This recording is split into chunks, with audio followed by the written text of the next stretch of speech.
Welcome to the Arizona Civics Podcast, where we focus on strengthening civic education in Arizona. Our mission is to support educators, engage with experts, and connect with community leaders to enhance civics for students across the state.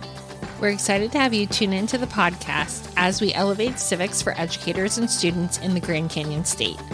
Along the way, we'll be joined by some longtime colleagues and friends, along with some new friends who share our passion for civics and Arizona. I'm your host, Liz Evans, Program Director for Civic Education and Outreach at Arizona State University's Center for American Civics. Let's work together to make a difference and inspire the next generation of citizens.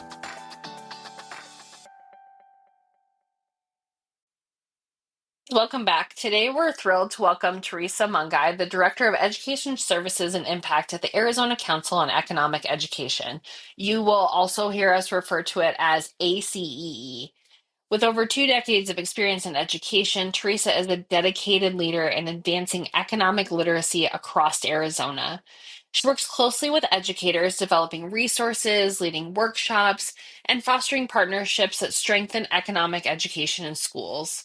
Her expertise in curriculum development, program management, and teacher training makes her an invaluable advocate for empowering both teachers and students with essential economic knowledge. I'm so excited to have her on the podcast. Could talk to her for hours, but for your listening benefit, we shortened it a little bit. Enjoy. Welcome back, everyone. I am thrilled to have Teresa on the podcast. Way back in the day when I was teaching 8th grade, the standards changed. I had to teach economics, and it wasn't something I was super familiar with. And it was actually my first time attending a professional development with the Council for Economic Education. And since then, it has just completely changed my teaching in middle school. But then when I transitioned out of teaching, I got to hang out with Teresa more, and it's just been fun to kind of combine civics and economics. So, Teresa, thank you so much for being on the podcast. I really, really appreciate it. Well, thank you, Liz. I appreciate the opportunity. Yay. So the first thing I want to talk about, this is going to be coming out on March 31st. So April is Financial Literacy Month, and I love that. Can you tell me a little bit about that, kind of including the financial literacy seal that Arizona has?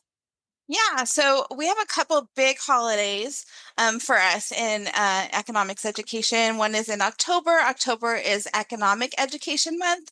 And then April, which we have so much fun with all the schools, April is Financial Literacy Month. So Financial Literacy Month came about in 2004 when Congress passed an act to create a national financial literacy month, recognizing that financial literacy is so important to everyone. It's one of those skills that there's no way around it. Every single person is going to need it. No matter what your situation, no matter where you live, knowing financial literacy and having that skill set to be financially stable and productive is a skill that everybody has. So we're so excited that Congress was able to pass that in 2004. And so with the Arizona Council on Economic Education, we celebrate it by kind of jam-packing that month full of personal finance events. And so we'll talk a little bit more about those later. In regards to the seal of personal finance, so like you had stated in your story, in 2018, the Arizona Department of Education and the Academic Standards Department came together and recognized that the social studies standards were very out of date. We had, it was 2018, but yet we were still referencing people like Ted Turner as entrepreneurs. Our students didn't even know who Ted Turner was. So we wanted to make sure that we updated those academic standards in economics and personal finance to make sure that the kids really were getting what they would need to survive in a global society once they became adults. So based on those new standards being passed in 2018, in 2019, the Arizona Board of Education actually follow that up with creating the seal of personal finance. So this is a high school diploma seal. So the kids actually earn this cool little sticker seal that goes on their high school diploma. It also gets posted on their transcripts as something they can boast about when they're applying to college. So for the seal of personal finance, there's 4 categories that the students have to meet criteria for during their high school career. So this can't be something that they started in like junior high and finished in high school. It all has to be done in grades 9 through 12. So there's 4 categories. One of them is completing a curriculum or personal finance program. Category 2 is completing a co-curricular or extracurricular activity that has to do with personal finance, which to a lot of people that sounds very foreign, but I will explain what that is in a minute. Category 3 is that they have to complete a college or career readiness activity. And then category 4 is they have to take some kind of personal finance assessment. So for the Arizona Council on Education, we are fortunate enough that we have had several programs that have been approved by the Department of Education to count towards these different categories. So for category 1 for the curriculum, we actually have a non-proprietary at no cost curriculum to schools and school districts that is specifically for high school economics.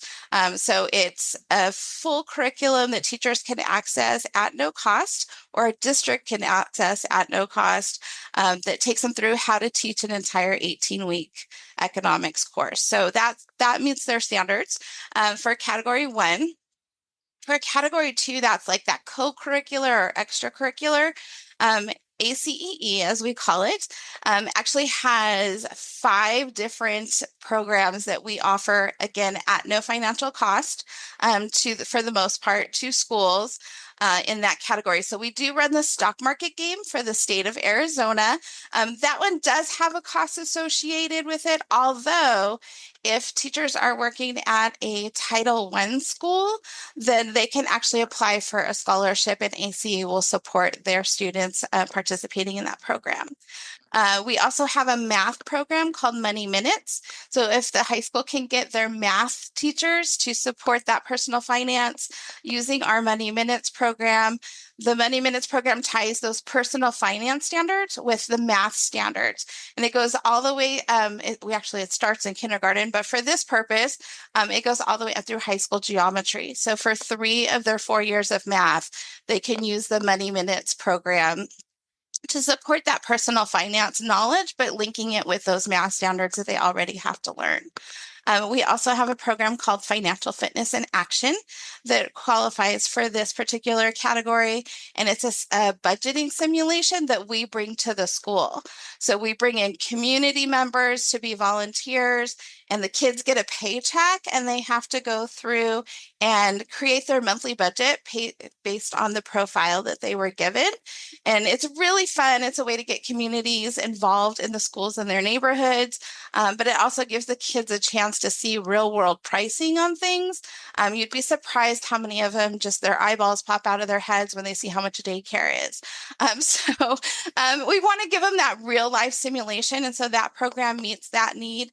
We also have a state competition every April. Actually, the qualifying rounds are starting in February and March.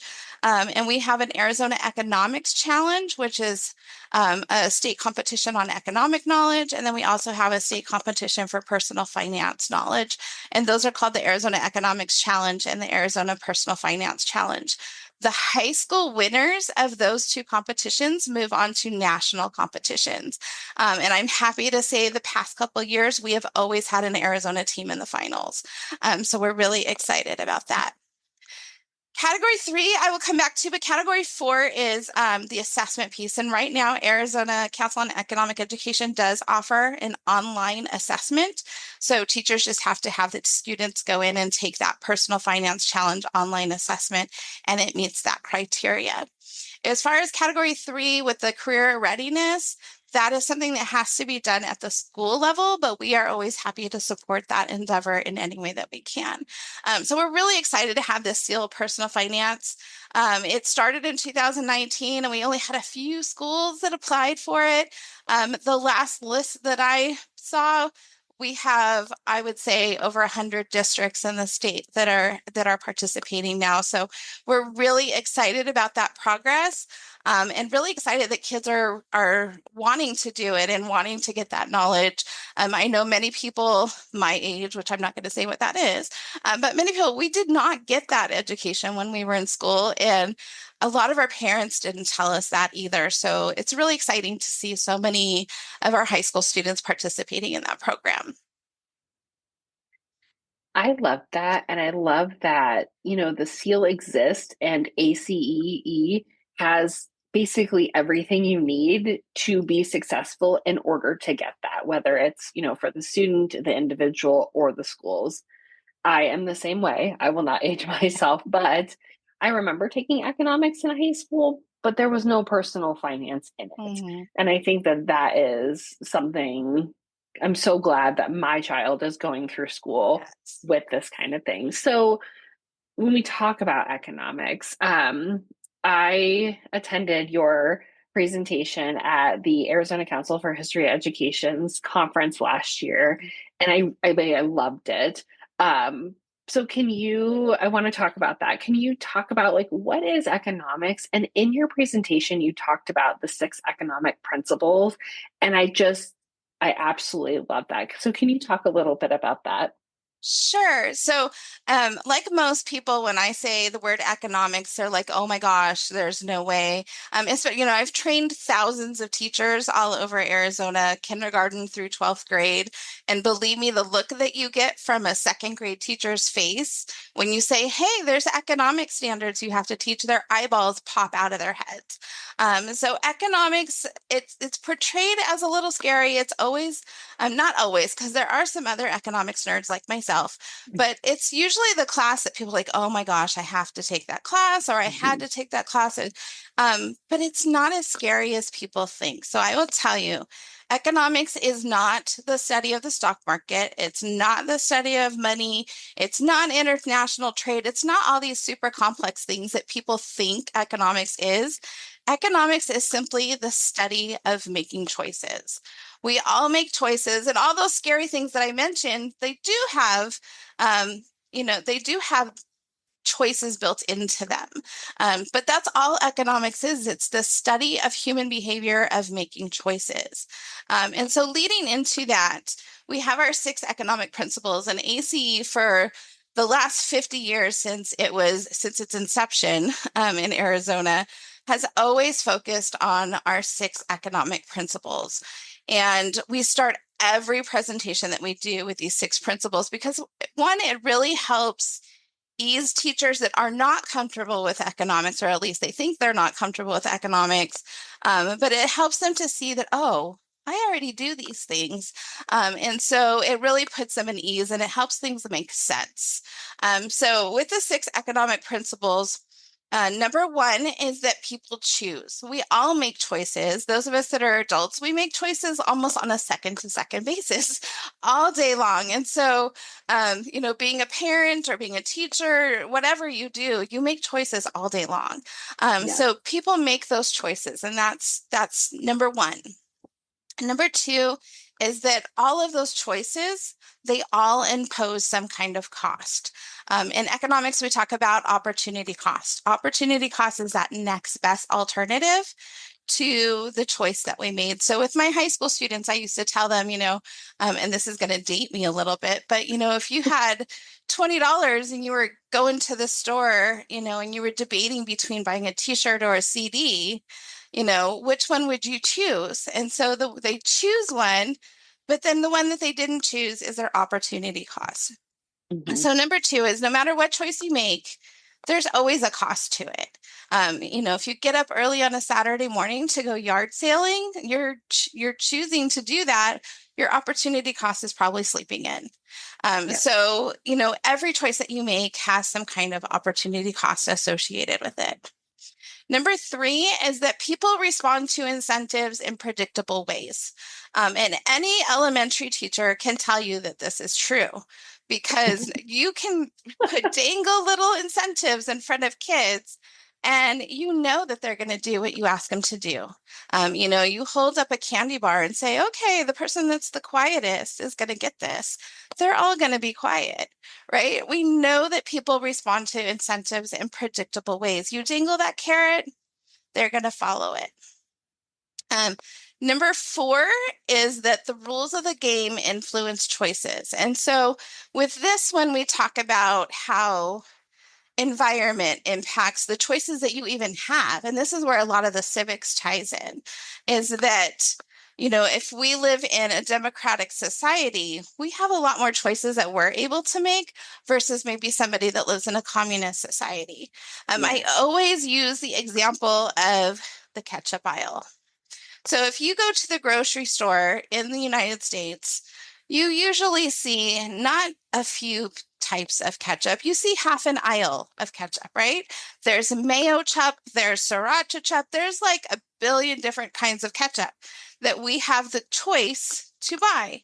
Now, if you were to go to a country that has a different economic system than the United States, take like maybe Venezuela, if you think those of us that are older, the former Soviet Union, they're not going to have that variety of ketchup that we do here because our systems are different. We have different rules to the game. And so the example I always use with teachers is, in my classroom, it was not okay to run across my classroom.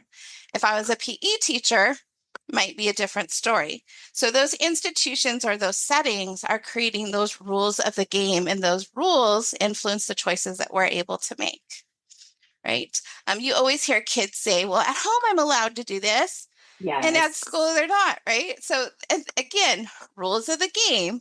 And this is why teaching economics can impact so much of your teaching and creating your expectations in your class. So we don't hear that, at home, I can do this, and here I can't. It's okay. Rules of the game, set your choices. And here you don't have that choice. And then number 5 is that people gain when they trade voluntarily. And so with this one, I always like to use the example of a candy bar.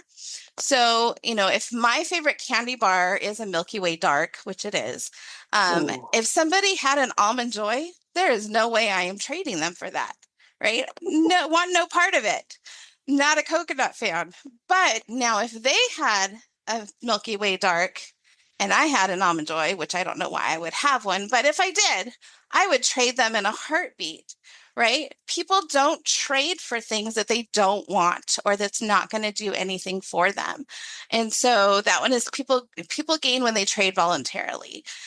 And that explains a lot of international trade and a lot of civics too. And then the last one, which I think is the one that we really need to hit home with our especially this younger generation, they're so instant gratification that they don't always understand rule number 6, which is that choices can have future unintended consequences. They don't understand that some things don't happen immediately. And even as adults, we are guilty. If we don't know something, the first thing we do is Google it. Google is a verb, not a noun anymore. Right. And so we're starting to get that way too. But the younger generation, most definitely, like, I know I can go ask Chat GPT this. I know I can Google this. There's so instant gratification. They don't understand that the choices they make now can impact them in the future.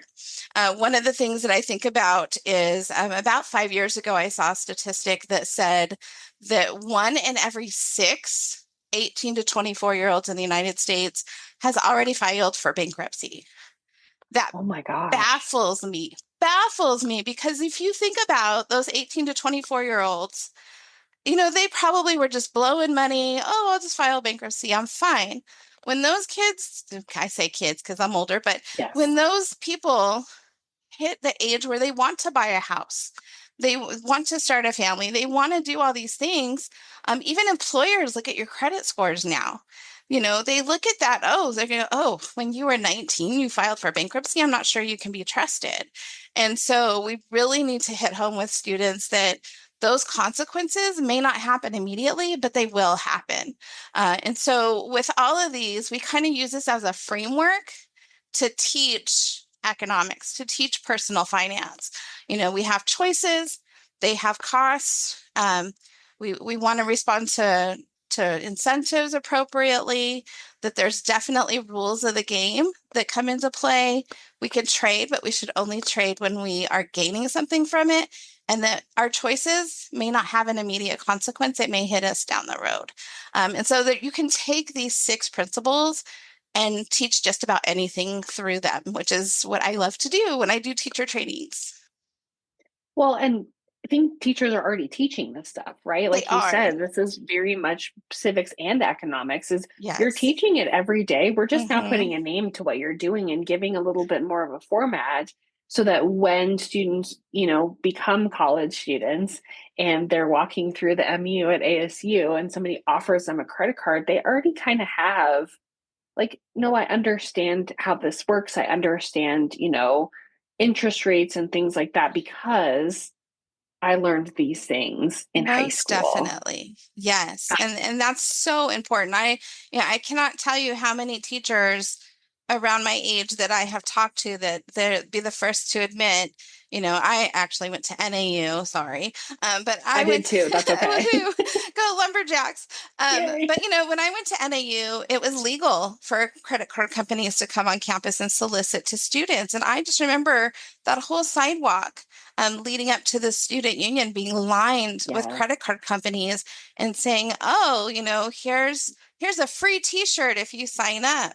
Well, one of the things that we teach in economics is there's no such thing as a free lunch. So, that's exactly that principle right there, is that, oh, is the t-shirt really free if they're giving me a credit card, and, things like that. So it's really important to understand these principles, apply them to your life, but also, like you said, they're already doing it.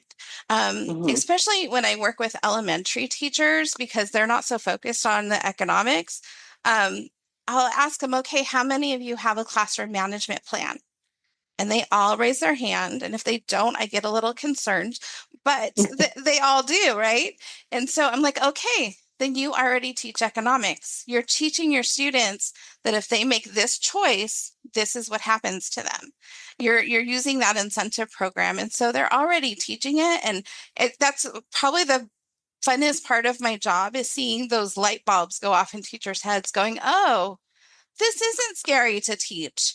And then I get to show them how to do it. So, but yes, using these 6 principles just really lays out the framework for teaching so many other things. I love that. So, again, this is a civics podcast. And you Yes. talked a little bit about it already, but how can we kind of apply these economic, decision making and these 6 principles to history and civics?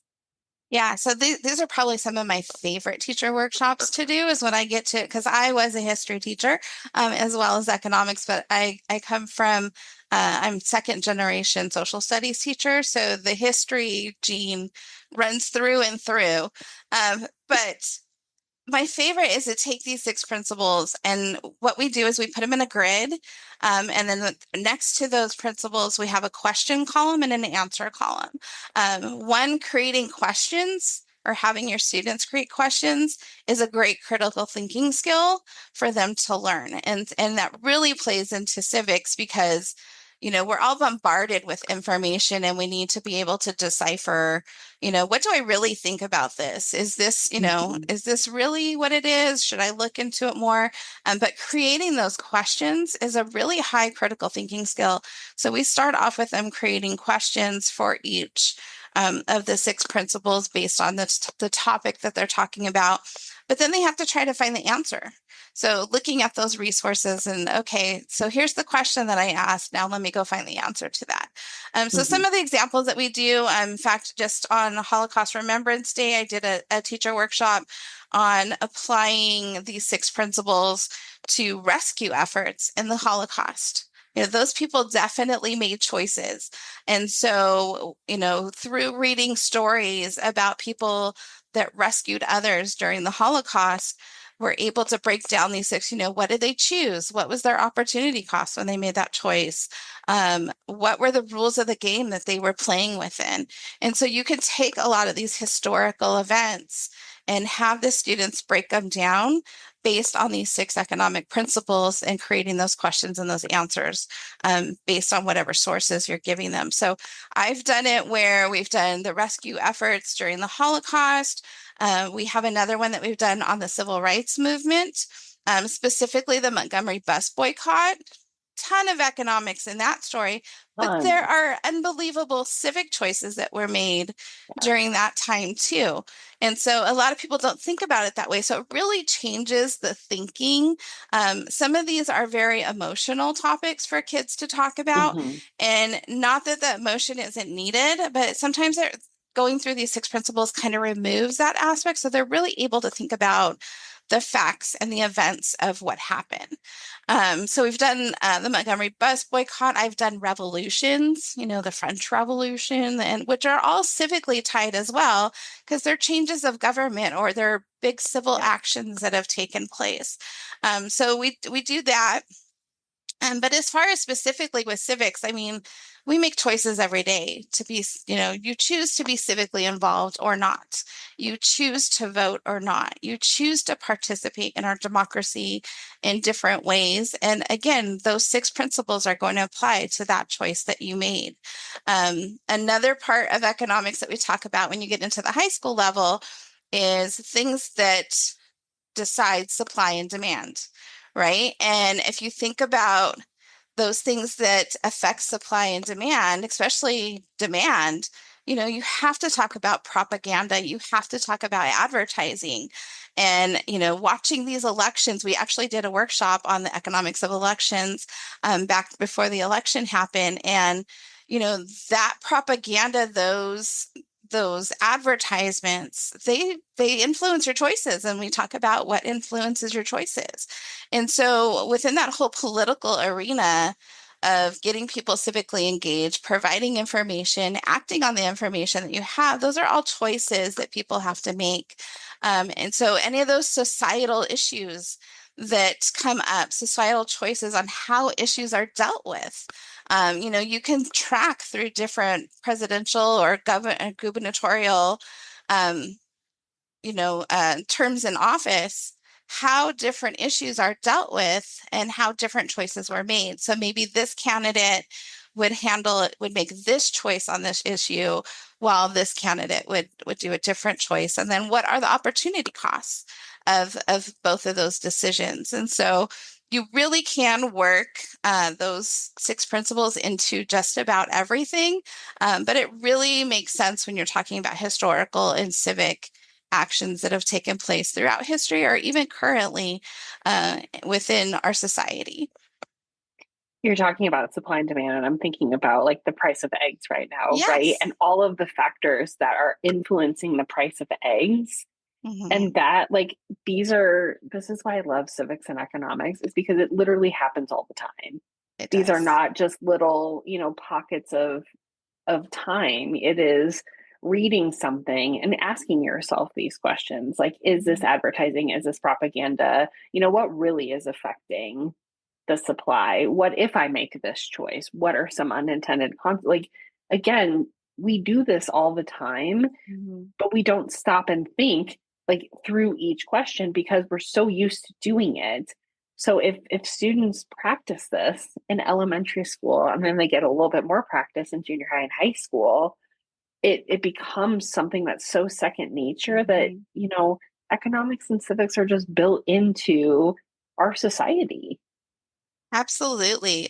We do a program called, one of my fun things to do is we run a program called Econ Reads, and it's for kindergarten through third grade classrooms. We have volunteers come in and read books that I pick to the class, and then they do a hands-on economics activity that ties into the story that they were read. So we were actually at a school yesterday, and the second graders were doing the book that they read was called Tia Isa Wants a Car. And it's Ooh. it's told from the viewpoint of the niece, who's a young girl and her aunt is desperately trying to save up money to buy her own car, her first own car. And so we had the students do an activity where and these are second graders, they're like 7 and 8 years old. They had to determine, what types of things would be short-term savings goals versus long-term savings goals. And so, they had to categorize these things like, what's a bike? Is a bike a short-term or a long-term savings goal? And depending on the kid, you're going to get different answers. But it really helps, just learning to save or knowing that saving is important makes such a big difference in kids' lives. And then it can also impact, like you said about the eggs, like, right now, some of them might think that saving up for having more eggs and, come home from the grocery store with them is a priority. And so, looking at it through those current events, I know that one of the workshops that we do a lot too is, using current events to teach economics. And that's all over the place right now. Because you're right, there's choices that are being made.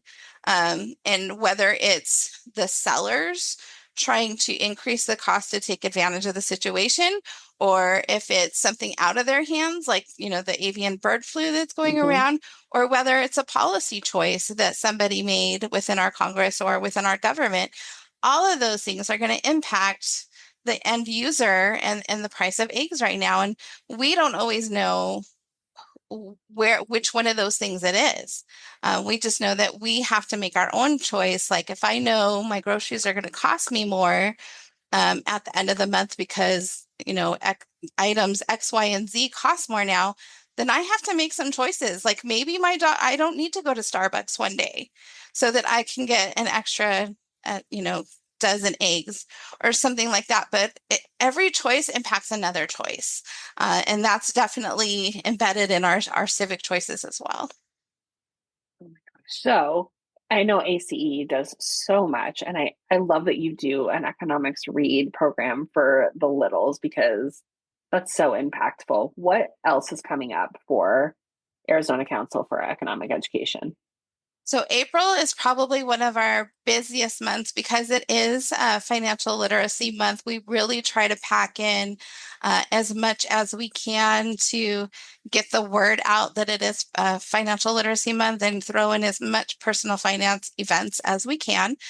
So we are actually very excited. On April 5th, we have, and this is open for registration right now. On April 5th, we have the Director of Education from the Federal Reserve Bank of Philadelphia. He is coming out to do a full day workshop on world history and economics.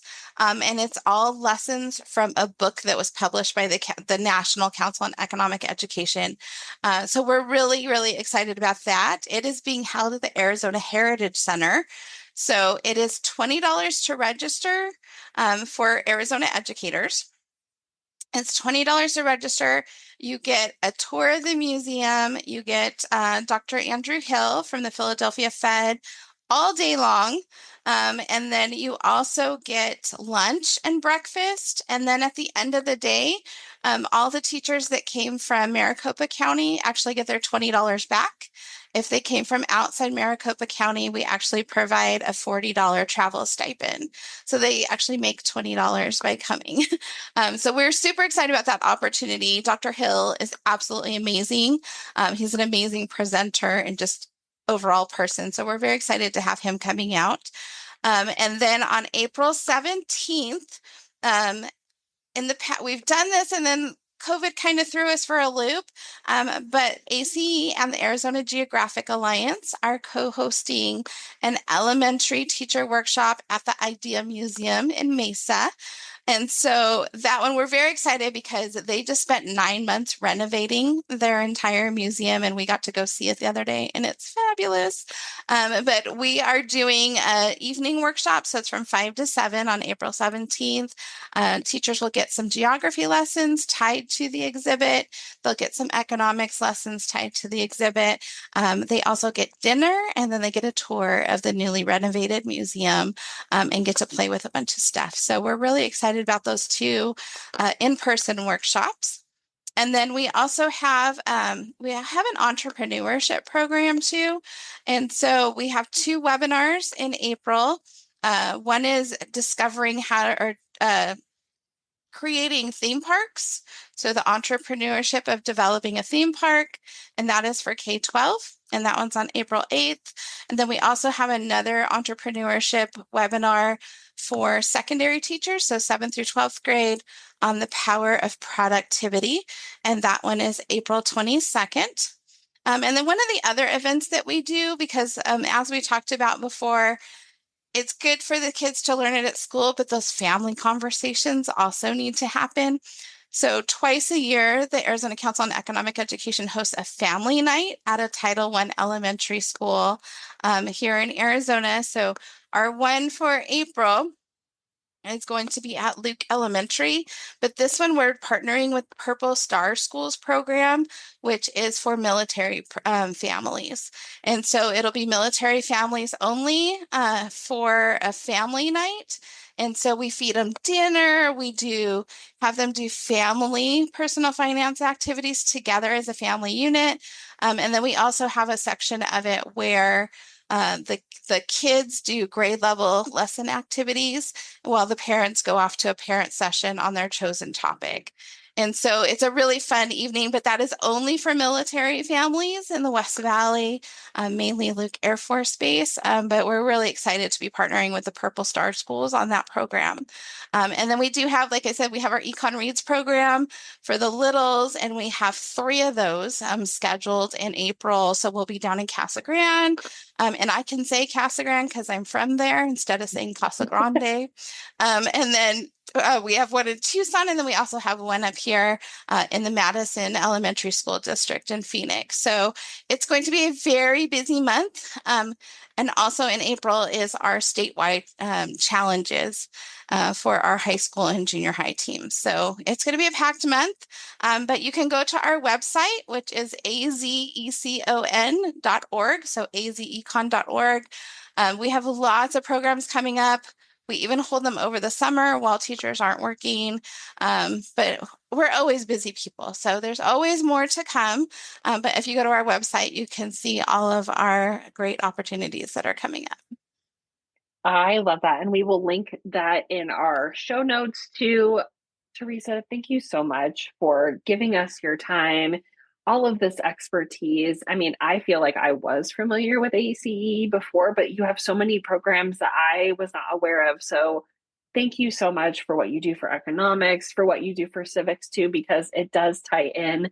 And for being on the podcast. We really appreciate it. Well, thank you, Liz. It's so good to see you again. We've had a long-standing relationship on and off, so it was a pleasure to get to talk to you. And people can always reach out to me if they have any questions as well. And I think you're going to link those, that email and stuff. So thank you so much. I appreciate being able to have the opportunity. Thanks for tuning in to the Arizona Civics podcast. We're so glad you joined us. Before you go, don't forget to follow us on social media to stay connected and get updates on upcoming episodes, resources, and more. You can find us on all social media platforms at ASU Civics. And make sure to sign up for our newsletter for exclusive content, event announcements, and tools to help bring civics to life in your classroom and community. Visit civics.asu.edu to subscribe. Until next time, let's keep working together to inspire educators, students, and communities to make a difference. See you soon.